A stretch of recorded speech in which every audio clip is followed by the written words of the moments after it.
تلوار بھی ہے یا بزم جہاں میں کائیں گے یا خون میں نہا کر دم لیں گے۔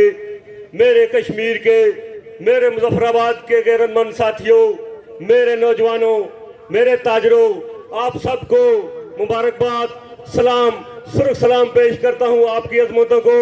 جیسا کہ شروع دن سے ہم نے یہ کہا تھا اس تحریک کے آغاز پر کہ ہم نے پرامن رہ کر اس تحریک کو آگے چلانا ہے، اور اس پر ہم ثابت قدم بھی رہے کہ ہم پرامن لوگ ہیں۔ لیکن اس کے ساتھ ساتھ میں یہ بھی بتاتا چلوں، ہمارے پرامن رہنے کی اس بات کو آپ ہماری کمزوری نہ سمجھنا۔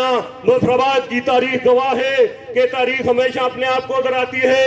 مظفر آباد کے میرے لوگوں، میرے مظفر آباد کے بھائیوں، اور جو سینئر میرے مظفر آباد کے کچھ لوگ آج بھی موجود ہوں یہاں پر، شاید آپ کو بتاتا چلوں مظفر آباد کی تاریخ 1990 کا جو دن شاید کچھ لوگوں کو یاد ہوگا، نوجوانوں کو۔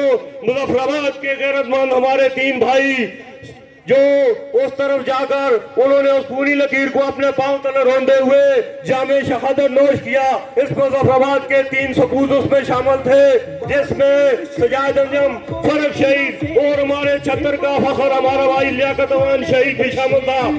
میں آج بھی اس تاریخ کا مظفر آباد کے عوام نے دہراتے ہوئے آج ایک مرتبہ پھر پرامن رہتے ہوئے، ہماری کال تھی پرامن رہنے کی، لیکن اس حکومت نے، اس نائل وزیر اعظم نے یہ سب کر کے دکھایا، اور ہمارے 3 نوجوانوں کا خون اس تحریک میں شامل ہوا۔ اس خون کی قسم انشاءاللہ تعالی یہ وزیر اعظم کے خلاف آپ FIR کروائیں، ہمارے اسیران جو اپنے بیرپور میں بند کیے ہوئے ہیں ان کو رہا کروائیں، ورنہ یہ یاد رکھیں ہم کسی کے خلاف نہیں، پہلے دن سے ہم کہتے تھے نہ ہم پاکستان کے خلاف ہیں نہ اداروں کے خلاف ہیں، پاکستانی ہمارے بھائی ہیں۔